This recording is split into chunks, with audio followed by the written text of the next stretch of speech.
All praises to Yahweh, Bahasham, Yahweh Shai, Barakatha Yahweh, Bahasham, Yahweh Shai, Bahasham Rekah Kodash. Give double honors to our apostles of Great Millstone and to our sincere brothers on the highways and byways teaching His truth, and to our sincere brothers and sisters supporting this ministry. Shalom. All I want to say is that the end times are drawing nearer and nearer by the second.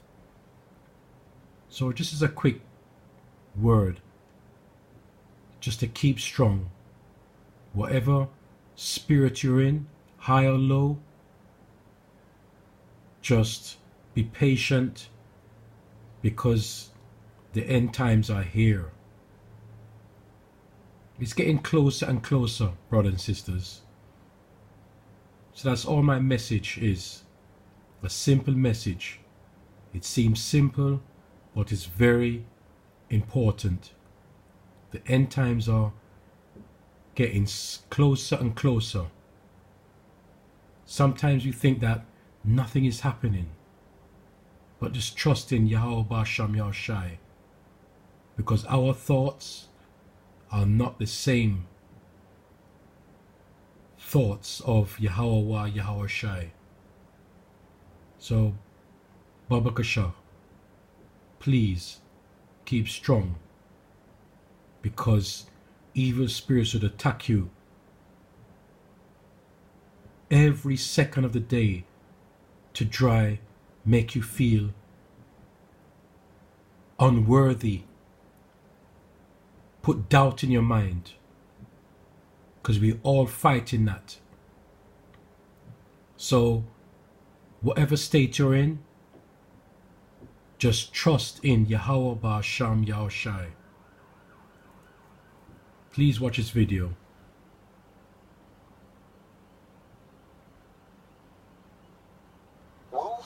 Is CEO of a company that makes the glasses. He claims he doesn't know how the government intends to use his technology. I have no idea.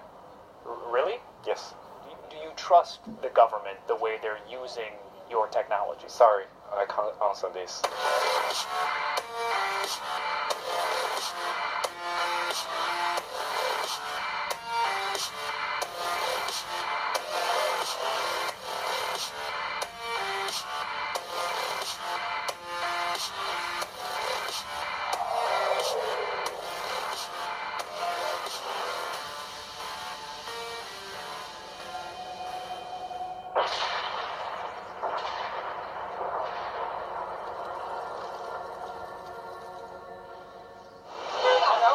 In some of China's largest cities, a high-tech effort is underway to bust low-level offenders, jaywalkers. Cameras record them going through intersections, zero in on their face, and then publicly shame them on nearby video screens. It's all part of the Chinese government's new social credit system, where people's daily behavior is monitored and rated. I think it's a good thing, this woman said. It makes people more honest. But this social credit rating goes far beyond a traditional credit score, which is based on your finances. China's version factors in everything from jaywalking to smoking on trains to buying too many video games. If your score gets too low, you can be banned from buying plane tickets, renting a house, or getting a loan. Nearly 15 million people have already been prevented from traveling. Journalist Leo Hu is one of them. He recently tried to book a flight but was told he couldn't because he was on the list of untrustworthy people. I can't buy property. My child can't go to private school, he says. You feel like you're being controlled by the list all the time. It can recognize more than 4,000 vehicles. Chinese technology firms such as SenseTime are helping the government effort by developing advanced cameras that use artificial intelligence to track just about everything. This knows every person, every bike, every car, every bus that goes through the frame. You can tell whether it is an adult, a child, a male or female. Police in Beijing have been wearing these glasses that can recognize faces linked to the government's national database to help boost arrests. How advanced is this technology? This is cutting edge. Wu Fei is CEO of a company that makes the glasses. He claims he doesn't know how the government intends to use his technology. I have no idea. Really? Yes. Do you trust the government the way they're using your technology? Sorry, I can't answer this. You can't answer that. This is the outside our scope of questions. The fear, of course, is that the government may use this social credit scoring system to punish people that it deems not sufficiently loyal to the Communist Party. And trying to clear your name or fight your score is nearly impossible because there is no real due process. He's rich and powerful. Why shouldn't he have the authority to spy on all of us from his ivory Microsoft tower? The Daily Mail reports Microsoft's Bill Gates is backing a startup that will provide live and unfiltered high-definition footage of every inch of Earth. The startup, Earth Now, plans to launch 500 satellites to cover Earth's atmosphere in Big Brother real-time video surveillance. Trying to play Yahweh Basham Humanity Yahushai. wasn't using its privacy anyway. As Gizmodo reports, the company's goal is to make money selling its service to government and enterprise clients, and that's kind of terrifying.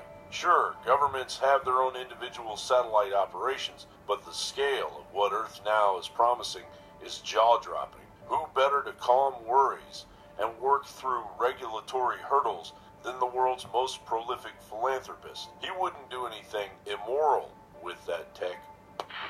It's the end of the semester, and students at the University of Utah are busy cramming for finals. It's an intense week. A new art exhibit is a welcome distraction. That is so funny. It's called the Cry Closet. It's all students on campus can talk about. Twitter and Facebook are going crazy. I thought I had to come out and check it out. Students are flooding the library just to get a glimpse. My friend said that there was an actual, crying closet. And it's here, and it's a for real crying closet. Created by art student Nemo Miller, the closet is meant to relieve the stress of finals. A sign on the door invites students in to take a break. Just let it all out. Let yourself just get away from your studies for the next 10 minutes. Let's get a look at what's inside the closet. Stuffed animals for comfort, lights, and of course a timer to keep track of how long you're in there for. I think one of these should be everywhere, all the time. California is looking to pass a bill that could ban the sale of Christian books that address issues of homosexuality and transgenderism. Proceedings to pass the law are taking place quickly in the state, and the bill could pass in the California Senate as soon as late May. They say this law, the language of this law, does not apply to books. This is the actual quote from Snopes. It says, Lowe's bill does not seek to outlaw all religious or moral instruction regarding sexuality and sexual orientation, nor would it ban the sale or possession of generic religious texts such as the Bible. Travis, is that true? That is not true according to the bill itself. If you actually read the language of the bill, there is no specific religious exemption. And as we know, with the way that this liberal legislature in California works, if it's not specifically exempted, then it is encompassed. And they might try to say that, oh, no, it's not, but we all know exactly where that path leads. Literally, they are trying to say that certain beliefs, certain teachings are fraudulent, and that if you engage in these teachings, you are violating the law. Not only would you potentially be violating the law, any books, services, etc. that would expound those beliefs are also violating the law. And as you mentioned very clearly, the Bible is pretty clear in terms of where the Bible stands. And this could very well be the camel's nose under the tent, where they not only try to strip away our First Amendment rights, but begin to actually get faith out of our everyday lives. And that's what has everyone in the faith community across the churches of California and across this nation so concerned. Not exactly uplifting on this Saturday, but scientists in Peru have made a major discovery, and we emphasize that this is from 550 years ago, but they have uncovered what they describe as a mass grave.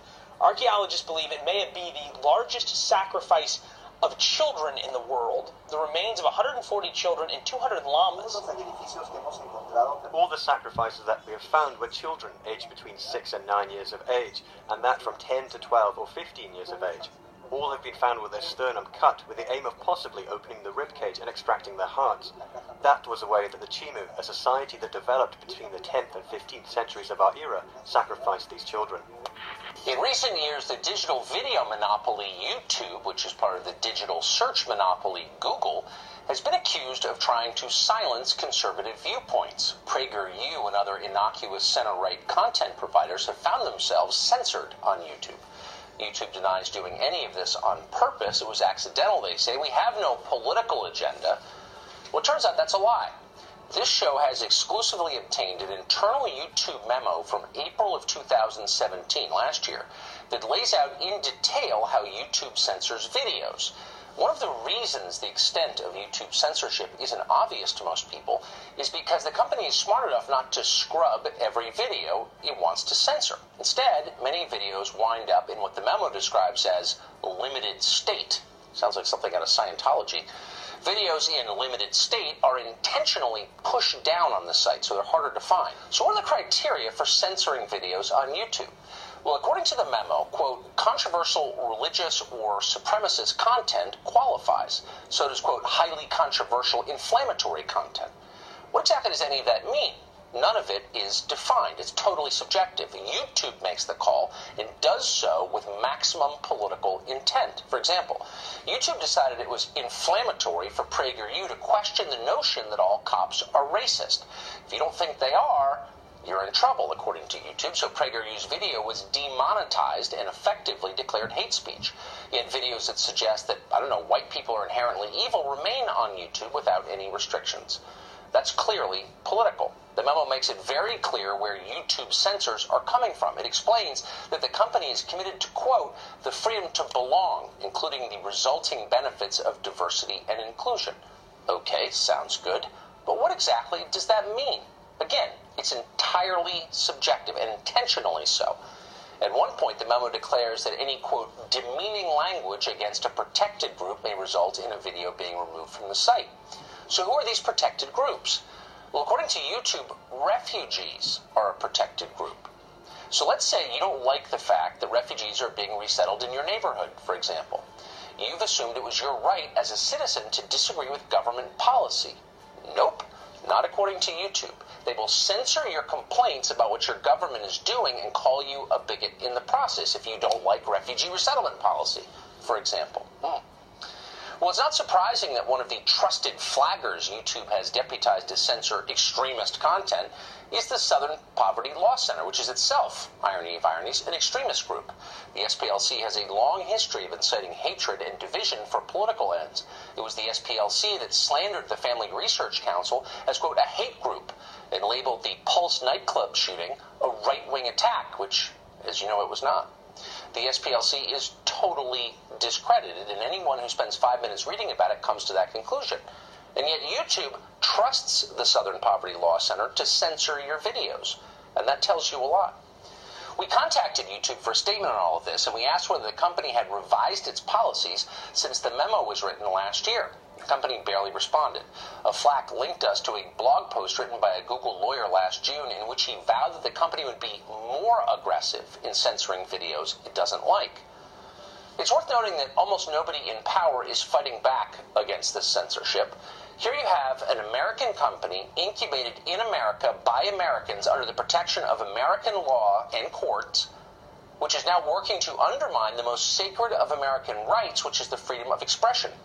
Yet the Congress, which is run, by the way, by Republicans right now, is doing precisely nothing about this. When you ask them, they mumble something unintelligible about free markets and get back to designing another tax cut for companies like YouTube.